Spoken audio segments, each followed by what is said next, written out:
Hello everyone, welcome to Biology Funda, and this lesson is all about embryonic development. So in this video, I will discuss about all the stages that involve during the development of the embryo. Okay, it means कि जब embryo का development होता है, किसी भी human के embryo जब develop करते हैं तो उसमें वो कौन कौन से stages होते हैं, किस किस stage का involvement होता है जिसके थ्रू एक proper embryo का development होगा. तो अगर हम बात करते हैं एम्ब्रियोनिक डेवलपमेंट, तो बेसिकली सबसे इम्पॉर्टेंट चीज़ जो किसी भी एम्ब्रियो फॉर्मेशन के लिए होता है वो हेप्लॉइड सेक्स सेल्स होता है. ओके, सेक्स सेल्स मतलब sex gamete like from female ova and from the male sperm. So here is ova and sperm. Sperm is the sex gamete of male and ova is the sex gamete that we get from female. So after the fusion of ova and sperm, the process is called fertilization. जब sperm और ova आपस में fuse होते हैं तो उस process को fertilization कहते हैं. और हाँ, जब भी sperm का फ्यूजन ओवा के साथ होता है तो sperm बहुत सारे कॉन्टैक्ट में आते हैं ओवा के, बट सारे sperm फ्यूज नहीं कर सकते हैं. एक ओवा के लिए बस एक sperm ही फ्यूज करेगा. एक sperm के पास ही कैपेबिलिटी होगी जो ओवा से फ्यूज करेगा और फिर वो फर्टिलाइज करेगा और जाइगोट बनाएगा. So after the fusion fertilisation process takes place and then zygote develop. अब जाइगोट ये बन गया है, स्पर्म हेप्लॉइड कंडीशन था, ओवा भी हेप्लॉइड कंडीशन था, बट जो ये जाइगोट डेवलप हुआ है ये 2n होगा. It means diploid condition. Okay, अब इसी जाइगोट के थ्रू एम्ब्रियो का डेवलपमेंट होता है. तो एम्ब्रियो का डेवलपमेंट होने के लिए जाइगोट में क्या जरूरी है? तो एम्ब्रियो का डेवलपमेंट तभी होगा जब जाइगोट आप खुद में क्लीवेज करेगा और क्लीवेज करके सेल का मल्टीप्लीकेशन करेगा, सेल का डिवीजन करेगा. जितना ज्यादा मल्टीप्लीकेशन और सेल का डिवीजन होगा उतना ही फास्ट एम्ब्रियो का डेवलपमेंट होगा. तो अगर हम बात करते हैं जाइगोट का, तो जाइगोट में क्लीवेज होगा. क्लीवेज प्रोसेस मैंने पहले वीडियो में भी बताया है क्लीवेज कैसे होता है और क्या क्या होता है क्लीवेज प्रोसेस में. ठीक है, तो क्लीवेज प्रोसेस होने के टाइम में जाइगोट पहले 2 सेल बनाएगा. इट मीन जाइगोट में एक बार डिवीजन हुआ तो 2 सेल्स बने. उसके बाद फर्दर डिवीजन फिर होगा, फिर ये 2 सेल 4 में कन्वर्ट होगा, 4 सेल्ड स्टेज बनेगा. देन 4 सेल्ड स्टेज के बाद 8 सेल्ड स्टेज और फिर 16 सेल्ड स्टेज. मतलब 16 सेल्ड स्टेज के बाद भी जाइगोट में कंटिन्यूअसली क्लीवेज होता रहेगा और सेल्स का नंबर मल्टीप्लीकेशन होता रहेगा और सेल का नंबर इंक्रीज होता रहेगा.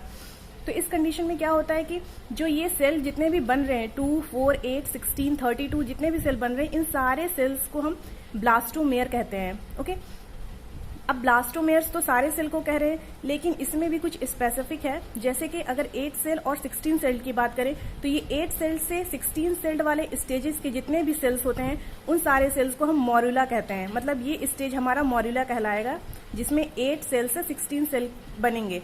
Okay, so this stage will be called as morula. ये क्वेश्चन एग्जाम में आता है, what is the morula, what is blastula. तो मॉर्यूला स्टेज जब भी होता है वो 8 से 16 सेल स्टेज के लिए होता है. सो आफ्टर मॉर्यूला फॉर्मेशन, जैसे ही मॉर्यूला बन जाएगा 16 सेल का डेवलपमेंट हो गया. अभी भी 16 सेल के बाद भी फर्दर इसमें डिवीजन और मल्टीप्लीकेशन चलेगा और फिर ये 16 के बाद 32 हो जाएंगे. ओके, मॉर्यूला स्टेज के बाद क्या होता है, सेल्स का एग्रीगेशन होगा. जैसे 32 सेल स्टेज बने तो 32 की कंडीशन में ब्लास्टूला कहते हैं. और उसके बाद वहां पे सेल का एग्रीगेशन होता है. एग्रीगेशन मतलब होता है क्लस्टर करना या खुद को अरेंज करना. ठीक है ना, तो उस कंडीशन में सेल्स का एग्रीगेशन होगा और सेल्स के एग्रीगेशन होने के बाद सब सेल आपस में खुद को अरेंज करना शुरू करेंगे. Okay, they will arrange themselves, अपने अकॉर्डिंग सब अरेंज करेंगे और एक सीक्वेंस मैनर में अरेंजमेंट होगा. जैसे यहाँ पे रैंडमली दिख रहा है, कोई भी सेल कहीं पे भी है, बट जब सेल्स का एग्रीगेशन होता है तो उस कंडीशन में ये खुद को अरेंज करते हैं एक सीक्वेंस मैनर में. अब कुछ सेल्स जो है वो पेरिफेरल सरफेस पे खुद को अरेंज कर लेते हैं और कुछ सेल्स जो है वो उसके इनर सरफेस पे अरेंज करते हैं. ओके, तो जब सेल का अरेंजमेंट होता है तो उस कंडीशन में ये वाले स्टेज को हम, इस फिनोमिना को या इस प्रोसेस को हम ब्लास्टुलेशन कहते हैं. और ब्लास्टुलेशन इस प्रोसेस को कह रहे हैं, लेकिन जो अरेंजमेंट हुआ है सेल का 32 सेल स्टेज जब बना और जब अरेंजमेंट हुआ तो उस कंडीशन को हम ब्लास्टूला कहते हैं. Okay, so blastula is the 32 cell stage और blastula is the arrangement of the cells. Clear? तो ये ब्लास्टूला कहलाएगा या फिर ब्लास्टोसिस्ट भी कहते हैं इसको. ब्लास्टोसिस्ट ह्यूमन के केस में कहते हैं क्योंकि ये सिस्ट लाइक स्ट्रक्चर का फॉर्मेशन होता है. So this is about blastula stage. अब यहाँ पे जब अरेंजमेंट हो गया तो यहाँ पे डिफरेंट स्ट्रक्चर्स हम लोगों को देखने के लिए मिलेंगे. जब सेल्स रैंडमली अरेंज था तो यहाँ पे ज्यादा स्पेस हम लोगों को नहीं दिख रहा था, बट जब ये सिस्टमेटिकली अरेंज हो गया, ये सीक्वेंस मैनर में खुद को अरेंज किया, तो यहाँ पे बहुत ज्यादा हॉलो कैविटी लाइक स्ट्रक्चर दिख रहा है. ओके, होलो कैविटी दिख रहा है, इट मीन्स ये कैविटी जो है ये हमारा ब्लास्टोसील कहलाता है. या हम इसको ब्लास्टोसिल कैविटी भी कहते हैं। सो जब सेल का अरेंजमेंट होगा तो जो कैविटी बनेगी, जो खाली जगह रहेगा स्पेस, वो पोर्शन हमारा ब्लास्टोसिल कहलाएगा। क्लियर? अब बात आती है जो पेरिफेरल सरफेस पे जो सेल का अरेंजमेंट हुआ है, वो पेरिफेरल सरफेस पे जो सेल है उस सेल्स को हम ट्रोफोब्लास्ट कहते हैं। So basically trophoblast outer layer को कहेंगे, जो आउटर लेयर पे जितने भी सेल्स का अरेंजमेंट हुआ है। सो दिस कंडीशन या this process is called as trophoblast. और जो जितने भी सेल्स अंदर में प्रेजेंट हैं ट्रोफोब्लास्ट के से अटैच हैं, ठीक है ना, ये सारे सेल्स जो है वो इनर सेल मास कहलाते हैं। सो अब इन दोनों का फंक्शन भी अलग अलग होगा, क्योंकि जो सेल्स आउटर लेयर पे है वो कुछ और स्ट्रक्चर बनाएंगे एम्ब्रियो का, जो फिटस डेवलप होगा, और जो इनर सेल मास है ये कुछ और स्ट्रक्चर का डेवलपमेंट करेंगे।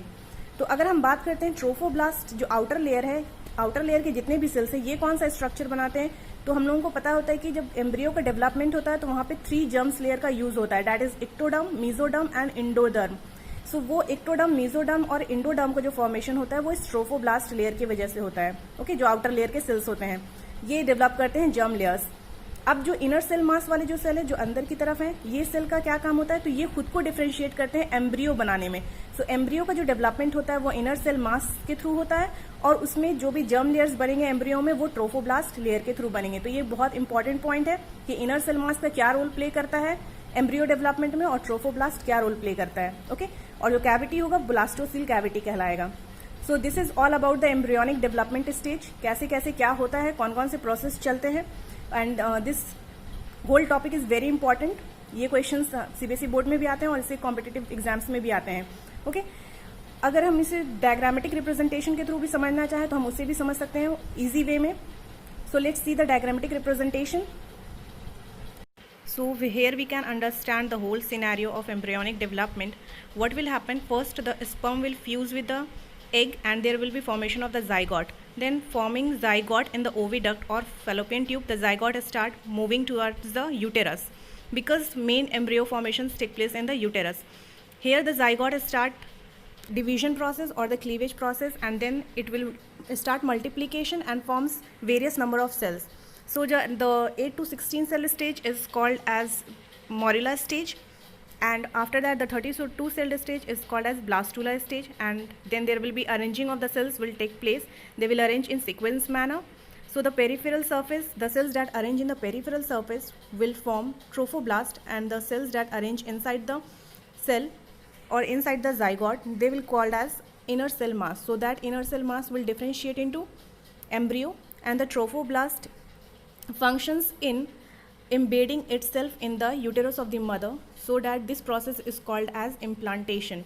After implantation, further the gastrulation process take place and there will be development of the embryo. So this is the whole process of embryonic development. Till then, thank you so much.